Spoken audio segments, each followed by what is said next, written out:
गरीब चाची के घर अमीर भतीजी लाई इफ्तारी। या अल्लाह, आज तो इस कमबख्त चूल्हे ने नाक में दम कर दिया है। ऐसा लग रहा है जैसे चूल्हा ना होकर धुएं की चिमनी हो। अपनी चाची को इस तरह से धुएं में परेशान देखकर जोया आकर कहती है, लाइए चाची माँ, आज हम आपको रोटियां बनाकर खिलाते हैं। अरे नहीं जोया, मैं बना लूंगी। मैं नहीं चाहती कि इस चूल्हे के धुएं से मेरी हूर सी भतीजी का चेहरा काला पड़े।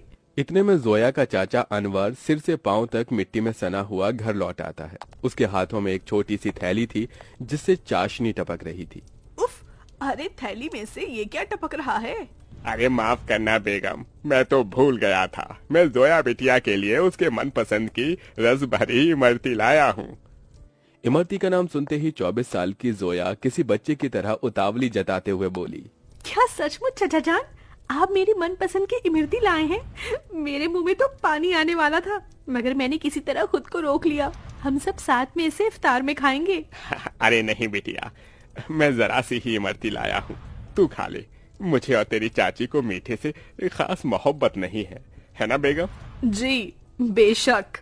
असल में इमरती खाने का मरियम और अनवर का भी बड़ा मन था, मगर दोनों अपना मन मार लेते हैं।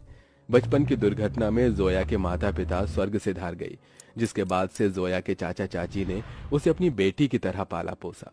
उसके प्यार में कोई कमी न हो, इसलिए दोनों ने खुद की अपनी औलाद भी नहीं की।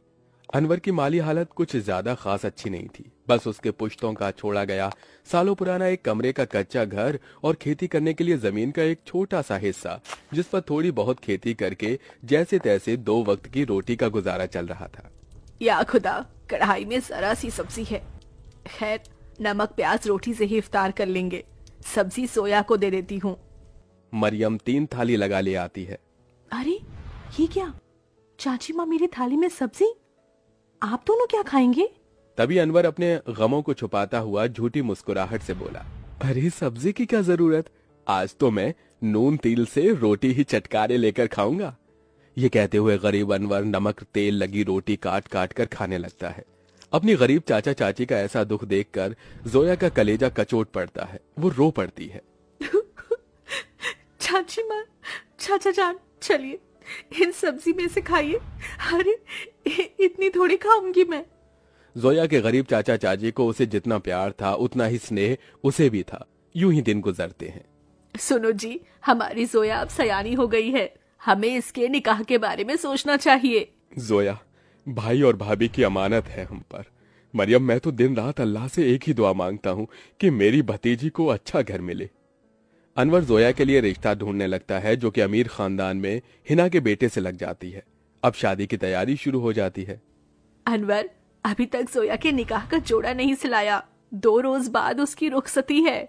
जानता हूँ बेगम, मगर जितना कर्ज लिया था वो खर्चा हो गया। मैंने तुमसे एक बात भी छिपाई है, मैंने अपनी जमीन बेच दी। क्या जमीन बेच दी? उसी से तो फकत अभी तक हमारी रोजी रोटी चल रही थी। अब क्या करेंगे आगे? अल्लाह मियाँ बैठा है ना रोटी देने वाला। मरियम, कुछ तो कर लूंगा, लेकिन जोया हमारी इकलौती भतीजी है। उसका निकाह अच्छे से घर में हो जाए ताकि मन में कोई मलाल ना हो। जोया के गरीब चाचा चाची उसकी शादी के लिए अपनी खेती बाड़ी बेचकर उसकी विदाई करते हैं। चाचा चाची माँ,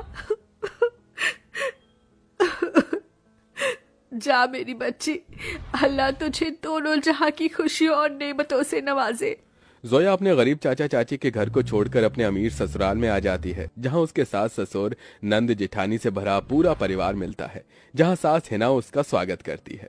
माशाअल्लाह, कितनी खूबसूरत बीवी है हमारे मुराद की। एकदम सही फरमाया आपने अम्मी, भाई की तो किस्मत खुल गई। चलो देवरानी जी, हम तुम्हें तुम्हारा कमरा दिखाते हैं। जोया की जेठानी आलिया उसे कमरे में ले आती है, जो कि बहुत ही बड़ा और आलीशान था। वल्ला, इस कमरे से भी छोटा तो हमारे चाचा चाची माँ का घर था। यहाँ तो हर शान और शौकत है। अगले दिन जोया नहा धोकर पहली रसोई करने आती है। अस्सलाम वालेकुम अबू जान। खुश रहो बहू बेगम। अम्मी जान, खाने में क्या बनाना है? अरे बहू, तुम क्यों खाना बनाओगी? उसके लिए नौकर चाकर है ना। मगर हम सभी तुम्हारे हाथों का शाही टुकड़ा खाना चाहेंगे। जी अच्छा। जोया जैसे ससुराल के ऐशो आराम भरे किचन में कदम रखती है तो नम आंखों से निहारती रह जाती है। उसकी आंखों के आगे अपनी चाची का धुएं में चूल्हा फूकना याद आ जाता है। या खुदा, हमारा ससुराल कितना रईस है। ऐसा लग रहा है जैसे हम किसी जन्नत में आ गए हैं। मगर हमारी गरीब चाची माँ आज भी गीली लकड़ियों से चूल्हा जलाती होंगी। आंखों ही आंखों में जोया का उसके ससुराल में 1 साल गुजर जाता है और रमजान का महीना शुरू हो जाता है, जहां वो अपने अमीर ससुराल वालों के साथ दावतों भरी दस्तरखान पर बहुत कुछ खाती है, तो वहीं उसके गरीब चाचा चाची के हालत गरीब बदहाली में कट रहे थे। अरे क्या हुआ मरियम बेगम, अभी तक खाना नहीं लाई? मैं वजू करके कब का बैठा हुआ हूँ। जी लाई। मरियम कुछ रोटियां रखकर नमक मिर्च के साथ लाती है। जी बस यही है खाने में, रूखा सूखा है खाने में। जाने अल्लाह हमारे दिन कब बदलेगा। बाकी दिन भी रूखा सूखा खाते हैं और रोजे में भी रूखा सूखा खाकर काटना पड़ रहा है। मरियम, अल्लाह ने जो दिया है उसे सिर माथे लगाकर खाओ। बेचारे गरीब शौहर बेगम एक दूसरे को निवाला खिलाकर गम बांटते हैं। कंगाली इतनी थी कि दोनों पानी से सहरी करके भूखे पेट कड़ी धूप में भट्टी पर काम करते हैं और यूं ही दिन गुजरते गए। बेगम, अल्लाह के करम से इतने पैसे जुड़ गए, कल जोया के ससुराल इफ्तार दे आते हैं। दोनों खुद पर दुख उठाकर जोया और उसके ससुराल वालों के लिए कपड़े, फल, मिठाई के साथ इफ्तार लेके जाते हैं। अरे समधी साईं, आप दोनों? वालेकुम अस्सलाम समधी जी, ये आप सबके लिए हमारी ओर से इफ्तार का छोटा सा नजराना। तभी महंगा सा जोड़ा पहने हुए जोया आकर अपने चाचा चाची के गले लग गई। उसकी आंखों से आंसू छलक पड़े। चाची माँ, चाचा जी, कैसे हैं आप? गरीबी और गमों भरे हालातों को छुपाते हुए दोनों झूठ बोलते हैं। हम अच्छे से हैं। अरे बच्ची, तू खुश तो है? जी चाचा, मैं बहुत खुश हूँ। यहाँ सभी हमारे साथ बहुत ही अच्छे से प्यार मोहब्बत से रहते हैं। अल्लाह का शुक्र है जो तुझे इतना मोहब्बत भरा ससुराल मिला है। अच्छा, अब इजाजत दीजिए। अरे भाईजान, अभी तो आए हैं, अभी ही जा रहे हैं। थोड़ी देर में इफ्तार का समय हो जाएगा। इफ्तार की दावत खाकर जाइएगा। नहीं आपा, हमारे यहाँ बेटी के ससुराल का पानी भी नहीं पीते। हम चलते हैं, अल्लाह हाफिज।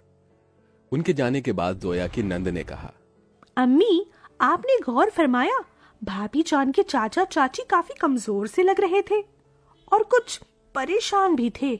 नाजिमा, लाजमी है कि वो कुछ परेशानी में है। बहू, तेरे चाचा चाची बहुत ही खुददार हैं। ऐसे तो वो हमारी मदद लेंगे नहीं। एक काम कर, तू भी उनके लिए इफ्तारी लेके जा, इन्हें अच्छा लगेगा।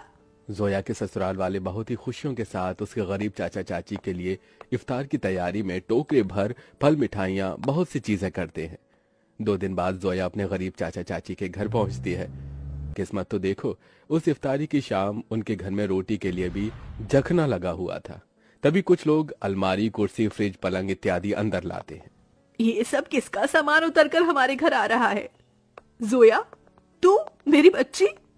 अस्सलाम वालेकुम चाची माँ, क्या बात है? इफ्तार का समय हो गया और आप दोनों ऐसे बैठे हैं? हम इफ्तार करने ही जा रहे थे। तो चलिए, मैं थाली लगाकर लाती हूँ। हम तीनों चाचा चाची भतीजी एक साथ इफ्तार करेंगे। जोया जैसे ही चूल्हे के पास जाकर देखती है तो सारे बर्तन खाली पड़े होते हैं। ये देखकर उसकी आंखों से आंसू गिरने लगते हैं। चाचा चाची, इस घर से मेरी रुखसती क्या हुई? आप दोनों ने मुझे इतना पराया कर दिया कि ये तक भी ना बताया कि आप दोनों किन हालातों से गुजर रहे हैं। मेरी बच्ची, इस घर में क्या तूने कम गमजादगी उठाई थी? चाचा चाची माँ, आप दोनों ने भी तो मेरे लिए कितनी कुर्बानी दी, कितनी मेहनत मशक्कत की और मुझे शहजादी जैसा पाला पोसा। अब मेरी बारी है। इसके बाद जोया खुद अपने हाथों से इफ्तार में बहुत कुछ बनाती है। इफ्तार की दावत देखकर उसके चाचा चाची पेट भरकर खाते हैं। आज एक अरसे बाद ऐसी इफ्तारी नसीब हुई है, वरना तो सालों से गरीबी में रूखे सूखे से रमजान के रोजे कट रहे थे। मैं यहाँ आप दोनों को सिर्फ इफ्तार देने नहीं आई, बल्कि ईद पर आपको मेरे यहाँ आना है और ये अम्मी अब्बू का हुक्म है।